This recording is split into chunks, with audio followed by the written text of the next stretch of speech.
우리 성도 여러분께서는 혹시 이렇게 지나시다가 그 물고기 모양의 스티커를 붙이고 다니는 자동차들을 보신 적이 있을 것이라 생각이 됩니다. 다들 보신 적이 있으시죠? 자동차 뒤에 이렇게 물고기 모양의 그 문양을 달고 다니는 차들이 있습니다. 로마 시대의 기독교인들, 이 교회는 큰 박해를 당하고 있었습니다. 그 박해에 시달려야만 했습니다. 그래서 이 성도들은 그 모진 박해를 피해서 가령 예를 들면 지하 공동묘지로 쓰였던 카타콤 같은 데 숨어서 지냈습니다. 이때 그들은 서로 그리스도인이라 하는 것을 알리기 위해서 암호가 필요했습니다. 그 암호로 물고기를 그리거나 혹은 물고기 모양의 작은 조각품들 같은 것을 몸에 숨겨 가지고 지니고 다녔다는 것입니다. 근데 왜 물고기 모양이었을까 하는 것이죠. 여러분 좀 궁금하시죠? 왜 물고기 모양이었을까? 제가 좀 그림을 하나 찾아드렸는데 이 물고기라는 단어가 헬라어로는 익수스라는 단어가 쓰입니다. 익수스. 이것은 그 안에 있는 단어들의 첫 글자를 딴 것과 또 일치가 됩니다. 원래 헬라어로 물고기라는 단어가 익수스인데 그 안에 그 익수스라는 단어에 그 알파벳들 그 첫 자를 붙여놓은 것의 의미가 저렇게 됐다는 것이죠. 그 예수스의 이오타, 그죠? 크리스토스의 키, 그리고 데우의 세타, 그리고 휘오스, 이 아들이라는 말인데 휘오스의 입실론, 그리고 소테르라는 이 단어, 구원, 구세주라는 뜻인데 거기에 시그마. 그래서 이 첫 자를 딴 글자들이 바로 익수수, 일치가 되었다는 것입니다. 그러니까 그저 이 차 뒤에 달고 다니는 이 문양은 모양이 예뻐서 달고 다니는 것이 아니고 사실은 의미가 있는 것이죠. 물고기 표시, 그것은 혹독한 박해 시대를 살던 그 성도들, 우리 초대교회 믿음의 선배들이 목숨을 걸고 신앙을 지켰던 그런 초대교회 성도들의 신앙의 고백이었다는 것입니다. 마가는 이렇게 자신의 복음서를 시작하면서 그 초대교회 성도들이 했던 신앙을 고백하고 있습니다. 하나님의 아들 예수 그리스도, 그렇게 고백을 하죠. 예수가 하나님의 아들이시요 예수가 곧 그리스도시라 하는 그 고백입니다. 그런데 오늘 본문에 보니까 이 마가의 고백에는 초대교회 신앙의 고백에 한 가지가 더 추가가 됩니다. 예수 그리스도 하나님의 아들 구세주라는 그 고백에 한 가지가 추가가 되었는데 바로 복음이라는 것입니다. 우리가 1절을 다시 한번 보시겠습니다. 하나님의 아들 예수 그리스도의 복음의 시작이다 그랬습니다. 이 마가가 생각하고 있는 복음이 무엇인가? 복음은 예수 그리스도시라는 거예요. 예수 그리스도가 복음이다. 그 예수 그리스도가 곧 하나님께서 보내신 하나님의 아들이시다 하는 것입니다. 예수 그리스도의 오심을 통해서 복음이 시작이 되었고 예수 그리스도의 삶과 사역, 곧 복음의 내용이 예수 그리스도 자체이시다 하는 그 의미를 마가가 1절에서 선언을 하고 있습니다. 여러분, 복음이라는 단어는 헬라어로 유앙겔리온이라는 단어가 쓰입니다. 유앙겔리온. 근데 이 원래 의미는 굿뉴스죠. 좋은 소식, 이런 뜻이 있습니다. 당시에 가령 예를 들면 전쟁에서 왕이 전쟁에 나갔는데 큰 승리를 했습니다. 전쟁에서 승리했다는 소식, 그것이 유앙겔리온이었습니다. 로마 황제가 결혼을 했는데 대를 이을 아들을 얻었다. 그래서 나라의 소식을 전합니다. 그런 것들을 유앙겔리온, 그렇게 복음, 좋은 소식, 그렇게 말을 했다는 것입니다. 오늘 우리는 복음을 생각해 보려고 합니다. 그러면 오늘 우리가 그리스도인으로서 다시 생각해 보고 다시 돌아가야 될 복음이 무엇인가? 여러분, 지금 여러분들께서 기다리고 계시는 좋은 소식, 굿뉴스는 무엇인가요? 더 많은 돈을 얻게 되는 것, 더 많은 물질을 소유하게 되는 것, 더 건강해지는 것, 더 많은 지식을 얻고 더 많은 명예를 얻는 것, 더 많은 호사를 편안한 삶을 누리는 것, 그런 것들을 이루게 되었다는 소식들, 그것들이 좋은 소식 혹은 복음으로 우리가 생각하고 있지는 않은가, 그것들만 복음으로 생각하고 있지 않은가 하는 그런 질문을 드립니다. 그런데 오늘 본문에 보니까 마가는 진정한 좋은 소식, 복음, 이 유앙겔리오는 예수 그리스도를 통해서 시작이 되었다 하는 것을 선언하고 있습니다. 하나님께서 말씀으로 천지와 만물을 창조하셨습니다. 그리고 하나님께서 당신이 지으신 것들을 보시니까 흡족하신 거예요. 성경 그렇게 기록하죠. 하나님께서 지은 것을 보시고 심히 좋아하셨다는 겁니다. 좋아하셨습니다. 하나님께서 좋아하신 것, 그것이 선이었고 그것이 인간에게 주신 가장 아름다운 선물이었습니다. 평화의 선물이었습니다. 그런데 우리 인간들이 죄악을 범했습니다. 하나님께서 주신 그 평화를 상실하게 되었습니다. 스스로의 힘으로 하나님이 좋아하셨던 그 모습을 회복할 수 없게 된 인간들을 위해서 하나님께서 당신의 아들을 이 땅에 보내셨습니다. 그분이 말씀이 육신이 되어서 이 땅에 오신 하나님의 아들 예수이십니다. 그 예수님이 이 땅에 오셔서 우리 인간들을 하나님께서 그때 만드시고 좋다고 하셨던 그 모습으로 우리를 회복해 가십니다. 예수님은 이 땅에 오셔서 하나님을 떠난 우리들을 다시 하나님께로 나아가게 하십니다. 그래서 아름다웠던 그 하나님과의 관계를 회복하게 하십니다. 이것이 구원입니다.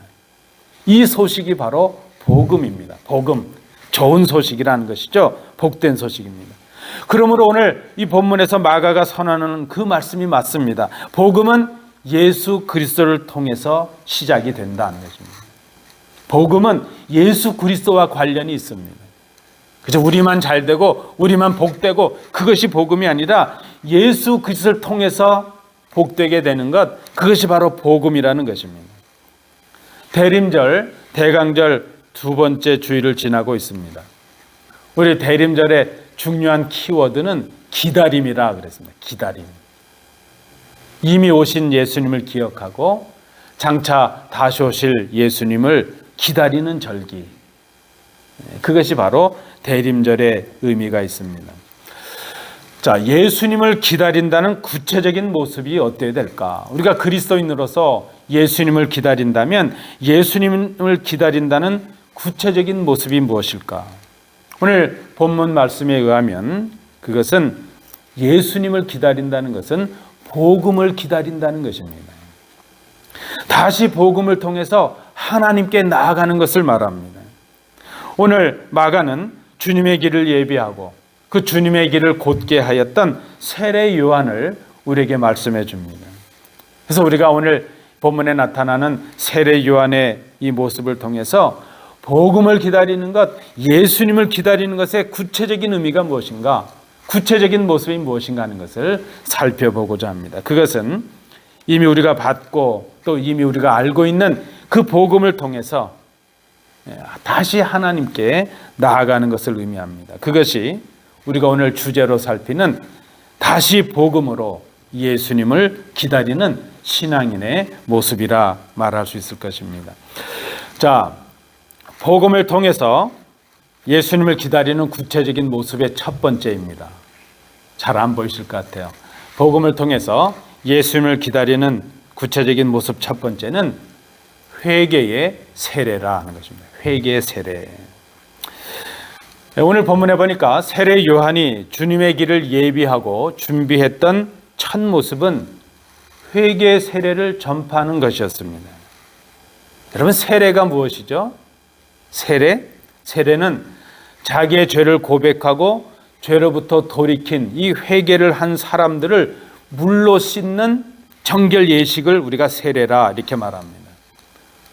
하나님은 물로 백성들을 씻는 역사를 우리에게 성경에서 많이 보여줍니다. 하나님은 노아의 때에 홍수를 통해서 당신의 백성들을 정결하게 하셨습니다.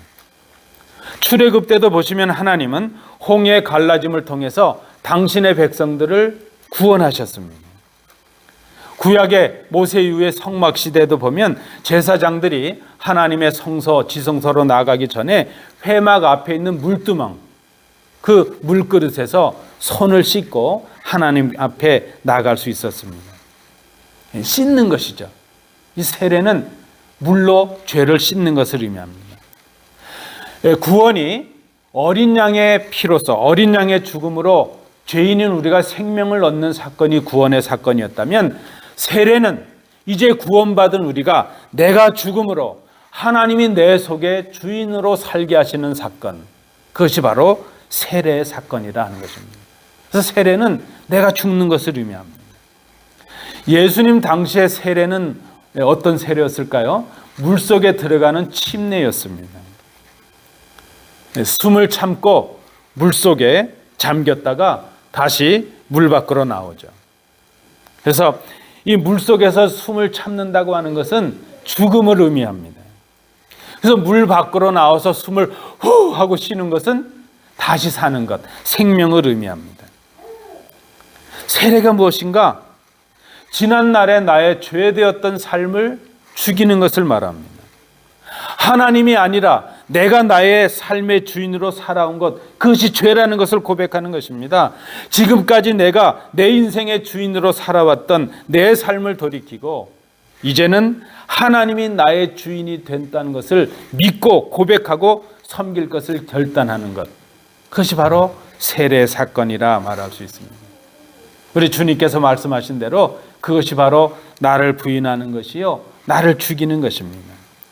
그래서 여러분, 회개가 무엇입니까? 회개는 이제 하나님을 향해서 나의 삶을 돌이키는 것, 내 존재가 변화하는 것, 그것을 바로 세례라 그렇게 말합니다. 죄인이었던 우리가 하나님의 자녀가 되고 의인이 되는 것입니다.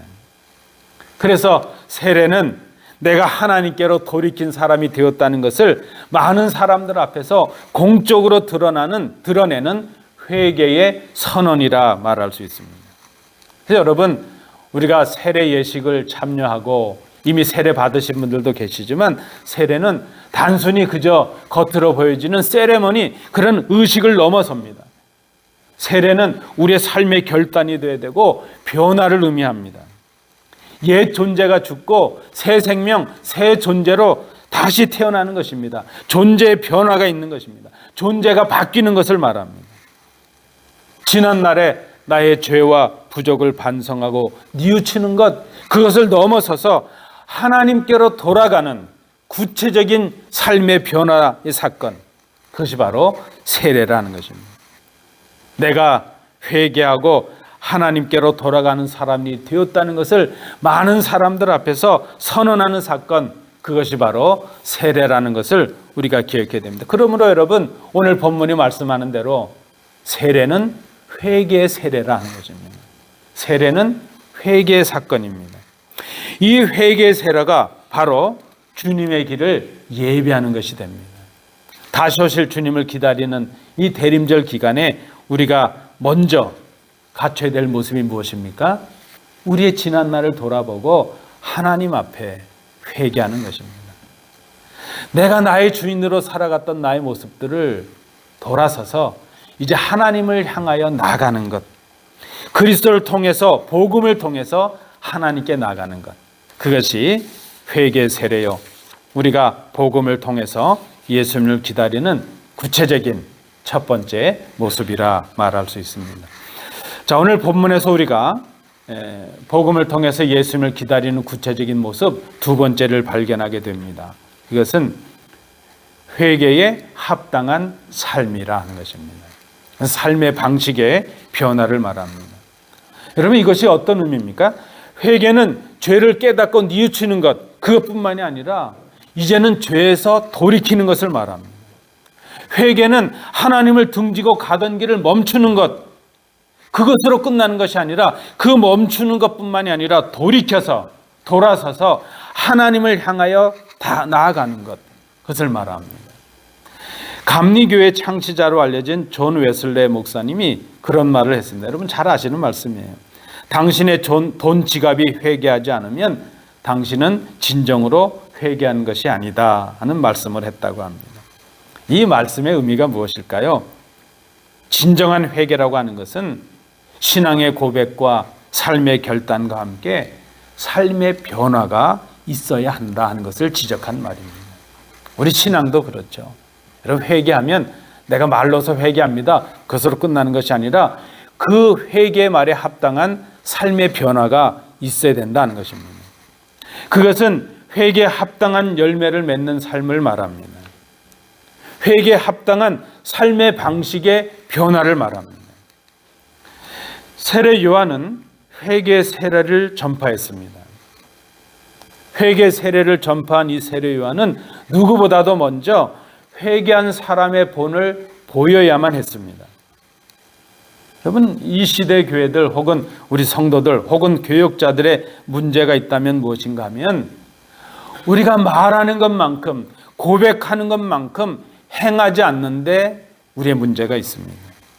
우리가 정직하게 돌아봐야 할 것입니다. 오늘 본문에 의하면 세례 요한은 광야에서 살았습니다. 그는 낙타털 옷을 입고 허리에 가죽띠를 띠고 메뚜기와 석청을 먹었습니다. 이 세례 요한의 삶의 자리 그리고 그의 의복과 음식 이것들은 사람들을 예수 그리스도께로 돌아가게 하는 사역을 위해서 헌신된 사람이었음을 보여줍니다. 여러분 우리가 소위 말하는 의식주 아닙니까? 의식주. 세례 요한이 가졌던 그가 누렸던 의식주 자체가 회개를 요청하는 그리스도인으로서의 삶의 모습을 보여주었다는 것입니다. 여러분 아시는 대로 세례 요한은 엄밀하게 말하면 제사장의 후손입니다. 아버지나 어머니나 그렇습니다. 아버지는 사자였고 어머니는 아론의 후손입니다. 이 세례 요한이 원했다면 그는 좀 더 안락한 삶을 살 수가 있었을 것입니다. 제사장으로서 좋은 집에 거하고 좋은 옷을 입을 수도 있었습니다. 그러나 그는 광야에 거합니다. 광야가 어떤 곳입니까? 세상의 화려함이나 쾌락을 떠난 고독한 장소입니다. 누가복음 3장에 1절 그 앞부분에 이런 표현이 있습니다. 디베료가 로마의 황제 자리에 있고 본디오 빌라도가 총독으로, 헤롯과 그 동생 빌립과 루사니아가 분봉왕으로, 그리고 안나스와 가야바가 대제사장으로 있을 때, 이때, 이 시대를 설명해 준 이때를 한마디로 말하면 정치적으로, 문화적으로, 종교적으로 가장 어둡고 부패하고 폐역했던 때를 말합니다. 바로 그때, 가장 부패했던 그때 하나님의 말씀이 세례 요한에게 임했다는 겁니다. 그런데 그때 그 세례 요한이 어디 있었느냐? 광야에 있었다는 것입니다. 바로 가장 어두웠던 그때에, 가장 부패했던 그때에 하나님의 말씀이 광야에 있었던 세례 요한에게 임했다는 겁니다. 그는 낙타털 옷을 입고 가죽띠로 허리를 둘렀습니다. 그리고 들에서 나는 음식인 메뚜기와 석청을 먹었습니다.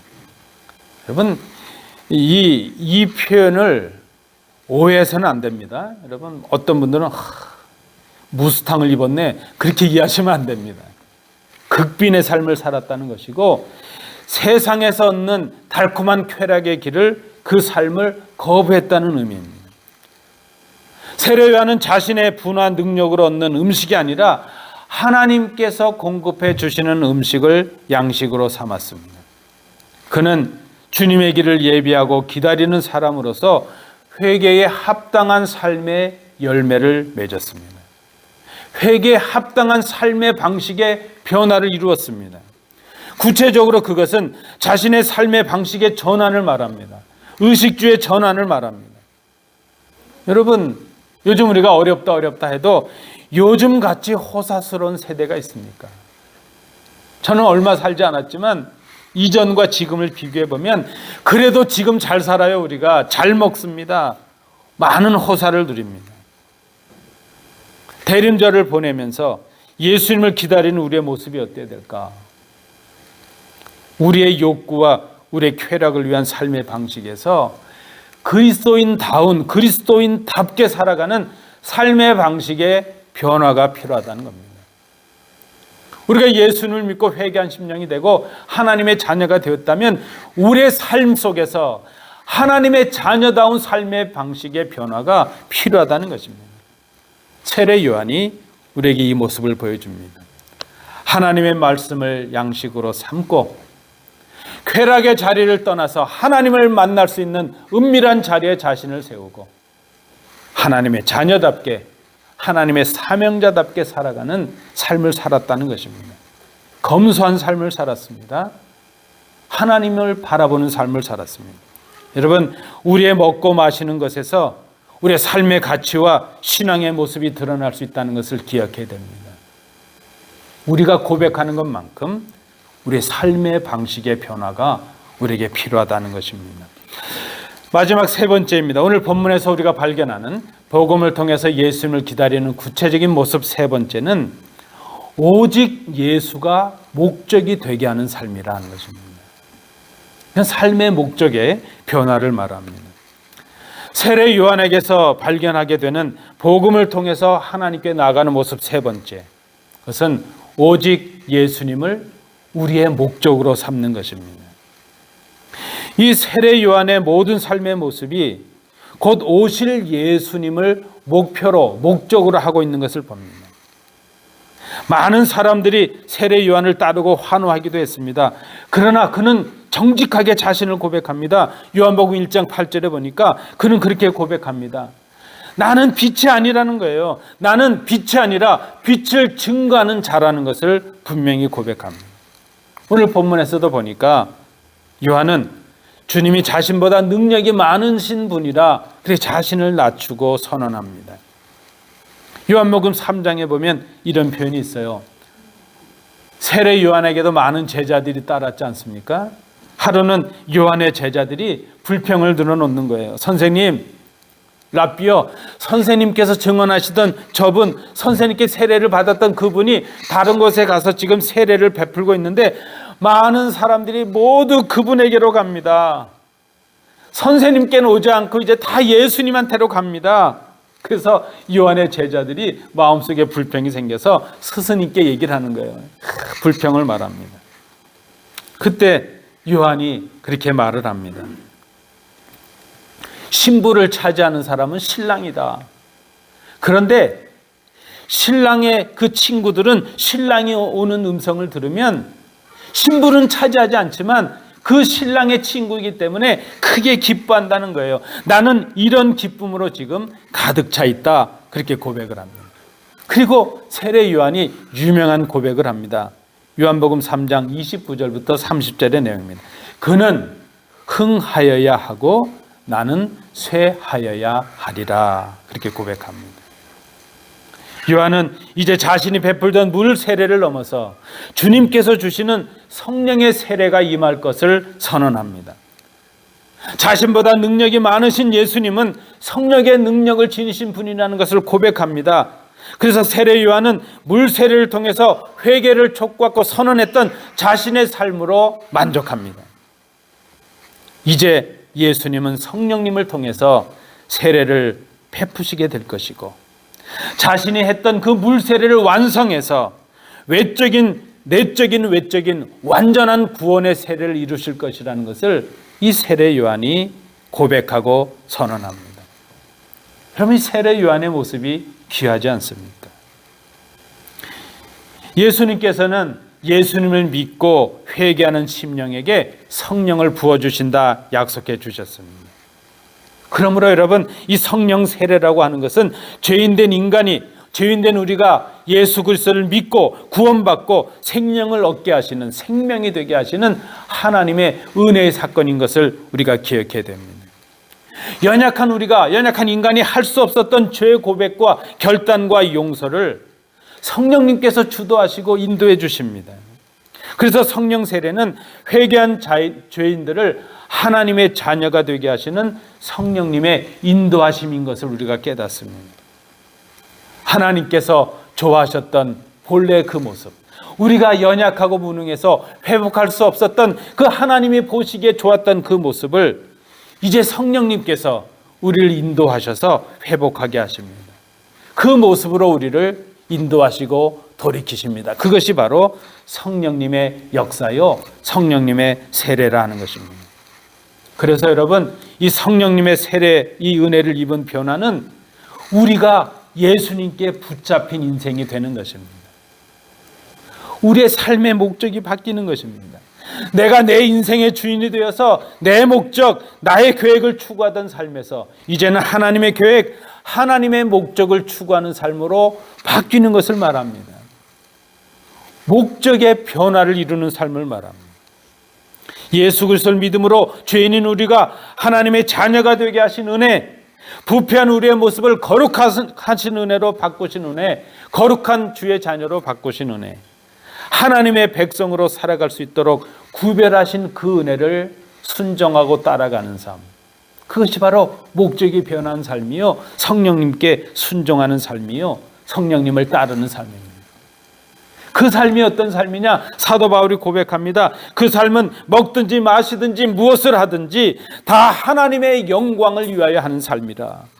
고린도전서 10장 31절의 고백입니다. 그리고 그 삶은 살아도 주를 위해서 살고 죽어도 주를 위해서 죽는, 그래서 살든지 죽든지 사나 죽으나 우리가 주의 것이라는 것을 고백하는 그 삶을 말합니다. 여러분, 이것이 목적이 바뀐 삶이라 말할 수 있습니다. 예수님을 기다리는 우리의 모습이 어때야 될까? 성령님의 인도하심에 순종하는 삶입니다. 그것은 이제 하나님이 나의 주인이 되시고 내 삶을 온통 하나님의 영광을 위하여 내 삶의 목적을 바꾸는 삶이라. 그것이 바로 오늘 본문에서 말씀하는 복음을 통해서 하나님께 나아가는 삶이라 말할 수 있습니다. 다시 오실 주님을 기다리는 것, 그것이 바로 우리 그리스도인의 삶이요 신앙이라 말할 수 있습니다. 어떻게 기다릴 것인가? 어떻게 우리가 성숙한 신앙인의 삶을 살아갈 것인가? 오늘 본문을 통해서 생각해 보았습니다. 회개 세례를 통해서 나를 부인하고 주님을 주인으로 모시는 삶을 사는 것입니다. 그것은 존재가 변화하는 것을 의미합니다. 그리고 그 존재 변화에 맞는 회개에 합당한 삶의 열매를 맺는 것을 말합니다. 그것은 그리스도인답게 사는 것이요, 그리스도인다운 삶의 방식의 변화를 말합니다. 그리고 성령님의 인도하심에 순종하는 삶을 말합니다. 그것은 우리의 목적을 주님께 맞추는 일입니다. 우리의 부족과 허물을 덮으시고 우리를 구원하시는 성령님의 인도하심을 따르는 삶입니다. 내 힘과 내 능력으로 사는 것이 아니라 성령님의 공급하시는 은혜로 살아가는 것입니다. 이것이 바로 복음을 통해서 하나님께 나아가는 길, 성숙한 그리스도인의 삶이라 말할 수 있습니다. 이 대림절 기간에 주님을 기다리는 우리의 삶의 모습이 어때야 될 것인가? 주님을 기다리는 그리스도인의 신앙이요 삶의 모습이 바로 이런 모습이 되어야 될 것입니다. 이 말씀 앞에서 결단하시는 복된 주의 자녀들 되시기를 축복합니다. 기도합니다.